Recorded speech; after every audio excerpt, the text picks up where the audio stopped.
नमो भगवते वासुदेवाय नमो नमः। आज 84वां अध्याय वासुदेव जी का यज्ञोत्सव। सुखदेव जी कहते हैं कि जब सभी वह सुन रहे होते हैं जो पटरानियां कह रही होती हैं, द्रौपदी, सुभद्रा और अन्य राज्य की जो महारानियां होती हैं, वह ये जब सुनती हैं कि इनका प्रेम इतना था भगवान श्री कृष्ण के लिए कि या तो श्री कृष्ण से ही शादी होगी या फिर हम मृत्यु को ही प्राप्त होंगे। चाहे हमें भूखे रहकर तड़प तड़प कर मर जाना मंजूर है, लेकिन हम और किसी से विवाह नहीं करेंगे। ये इतना प्रेम करती थी श्री कृष्ण से। और उनको जब उन्होंने देखा भी नहीं था, जब उन्होंने उनसे मिले भी नहीं थे, केवल उनके बारे में सुना था, तभी से यह निश्चय कर लिया था कि हमारे पति हमारा तो पाणी ग्रहण केवल श्री कृष्ण ही करेंगे। उसी समय वहां पर बड़े बड़े ऋषि आ पहुंचते हैं। उन ऋषि में जो प्रमुख है वह है श्री कृष्ण दयापन व्यास जी, सनक सनंदन सनातन सनत कुमार, भृगु ऋषि, नारद जी और बहुत ही बड़े बड़े ऋषिगण वहां पर आते हैं। वह सभी वहां पर विराजमान होते हैं। जब वह आते हैं तो वहां पर बैठे हुए सभी नरपति, सभी राजा, भगवान स्वयं श्री कृष्ण और बलराम जी उठ खड़े होते हैं उनकी सेवा के लिए। उनको श्रेष्ठ आसन पर बैठाया जाता है, पांव पखारे जाते हैं, उनकी सेवा की जाती है, फिर उनकी पूजा की जाती है। और जब उनके दर्शन होते हैं तब स्वयं भगवान श्री कृष्ण उस सभा में, बड़ी ही गंभीर सभा है, गंभीर माहौल बना हुआ है, सभी बिल्कुल चुप बैठे हैं और स्वयं भगवान श्री कृष्ण खड़े होकर क्या कहते हैं वह सुनिए। कहते हैं, हम तो धन्य हो गए, हमारा तो जीवन सफल हो गया, जो आप ऋषियों के दर्शन हमें प्राप्त हो गए। आप ऋषियों के दर्शन तो बड़े ही भाग्यशाली होते हैं, उनको प्राप्त होते हैं। इतना सरल नहीं है इन ऋषियों के दर्शन प्राप्त करना। पता नहीं कितने जन्म जन्मांतरों के कर्म होते हैं, जब यह ऋषि दर्शन देने के लिए आते हैं, यह इनकी बहुत कृपा होती है। हम समझते हैं कि जो जल है वह तीर्थ है। हम समझते हैं कि प्रतिमा की पूजा है, वही करने से हमें हमारे सारे पाप मिट जाएंगे।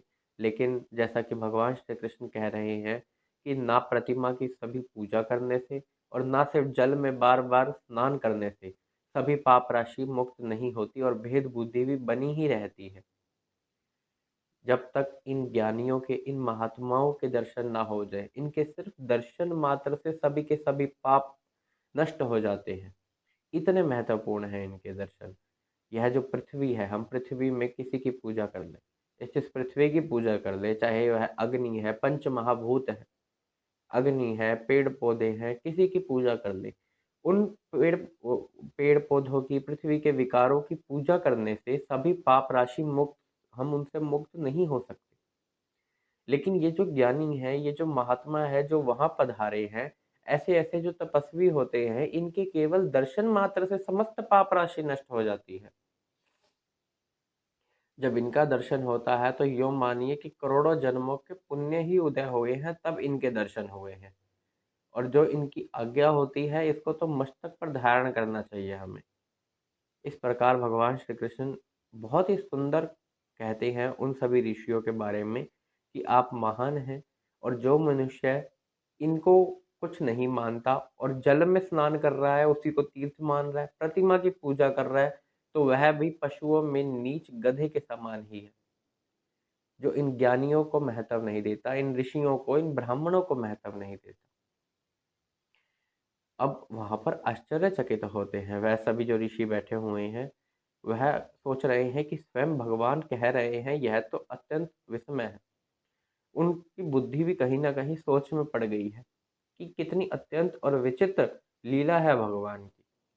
हम जिनकी पूजा करते हैं वही हमारे बारे में यह सब कह रहे हैं कि हमारी पूजा होनी चाहिए, ऐसे कह रहे हैं। अब वह तो बुद्धि तो चक्कर में पड़ेगी ही, सोच में मजबूर होंगे ही, क्योंकि वह सभी ऋषि कर क्या रहे हैं, उन्हीं भगवान की तो पूजा करते हैं वह, और भगवान उनकी पूजा करते हैं।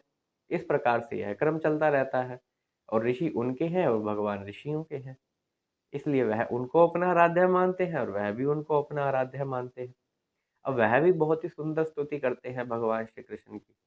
कहते हैं कि आपका बड़प्पन है यह, जो हमें यह सब आपने उपाधि दी है।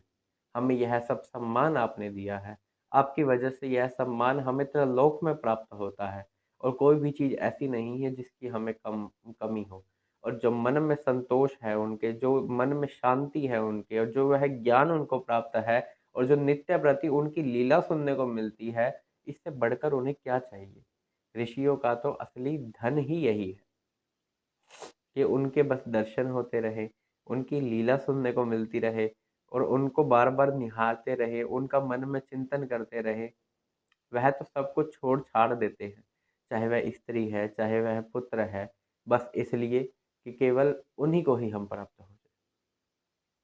बड़ी ही सुंदर स्तुति भगवान श्री कृष्ण की करते हैं वह और भगवान श्री कृष्ण भी बहुत ही प्रसन्न है।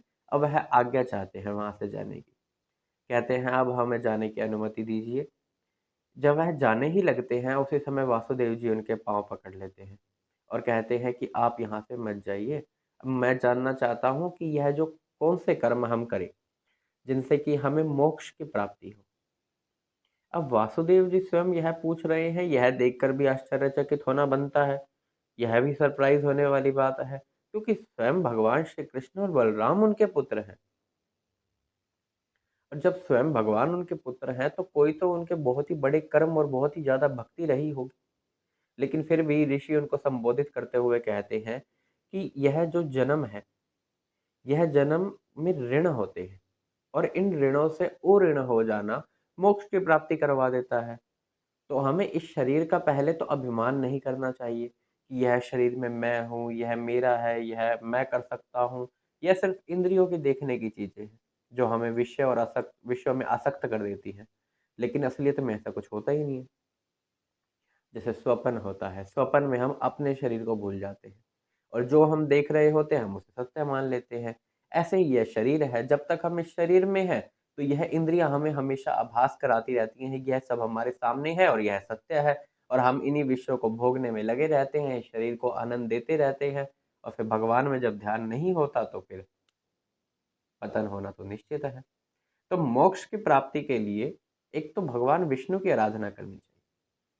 और जो ब्राह्मण होते हैं, क्षत्रिय होते हैं और वैश्य होते हैं, इनके ऊपर ऋण होता है ऋषियों का, देवता का और पितृ का। और इनसे अऋण होने के जो उपाय हैं वह है यज्ञ, धर्म, कर्म, विष्णु भगवान की पूजा। विष्णु भगवान की पूजा से ही कई ऋण तो ऐसे ही हमारे उतर जाते हैं। लेकिन वह कहते हैं कि आपके बाकी ऋण तो पूरे हैं ही, लेकिन ये देवताओं का ऋण आपको अभी चुकाना बाकी है। तो उसके लिए आप यज्ञ कीजिए।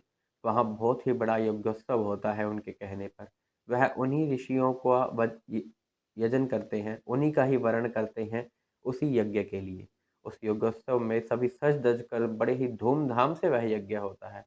मृदंग, ढोल, नगाड़े वह सब बज रहे हैं। सभी ऋषिगण बहुत प्रसन्न हैं, सभी मनुष्य बहुत प्रसन्न हैं और बड़ी ही भारी संख्या में लोग वहाँ पर आए हुए हैं और इतने सुंदर-सुंदर आभूषण सोने के सभी को भेंट के रूप में दे दिए जाते हैं। इतना धन लुटाया जाता है, इतना धन, अपार धन की वर्षा कर दी जाती है वहाँ पर। वहाँ पर ब्राह्मणों से लेकर कुत्तों तक को सबको भोजन कराया जाता है। सब पर कृपा बरस रही है आज भगवान की। इतना बड़ा योगोत्सव होता है। वासुदेव जी का अभिषेक होता है। जब यह यज्ञ पूरा होता है, तो ना चाहते हुए भी सभी को वहाँ से जाना पड़ता है अपने-अपने देश को। क्योंकि ऐसा तो कोई संसार या संसार से परे है नहीं, जो श्री कृष्ण से अलग होकर कहीं और जाना चाहे। तो वह सभी जो कुरुवंशी होते हैं, वह सभी भगवान से आज्ञा लेते हैं और फिर चल पड़ते हैं अपने-अपने देश को। अब नंद बाबा वह तो बिल्कुल नहीं जाना चाहते। उनका तो इतना प्रेम है, कहते हैं हम इतने समय बाद तो वैसे ही मिले हैं और वासुदेव जी हमारे घनिष्ठ मित्र हैं, मैं तो उनको छोड़ के बिल्कुल नहीं जाना चाहता। कल जाएँगे, आज जाएँगे, कल जाएँगे, इस प्रकार 3 महीने बीत जाते हैं और वो नहीं जाते। उनका जो मन है वह प्रेम के अश्रुओं से भर जाता है, आँखों से आँसू बहने लगते हैं।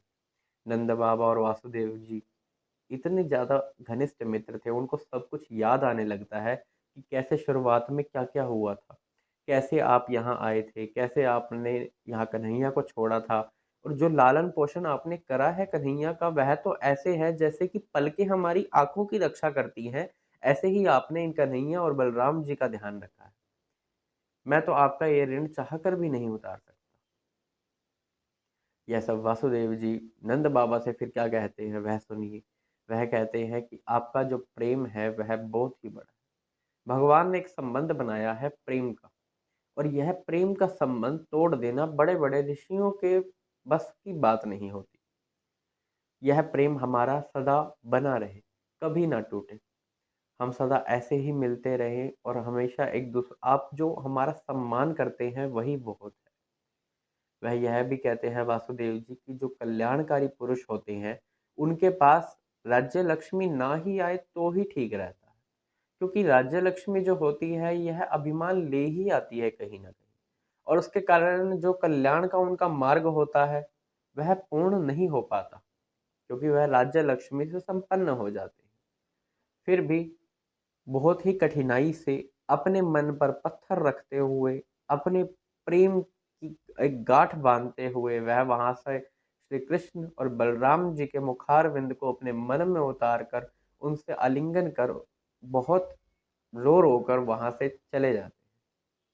और भगवान भी जब देखते हैं कि वर्षा ऋतु आने वाली है, तो 3 महीने वहीं रुक कर उसके बाद वह वहाँ से अपनी द्वारका की ओर निकल जाते हैं।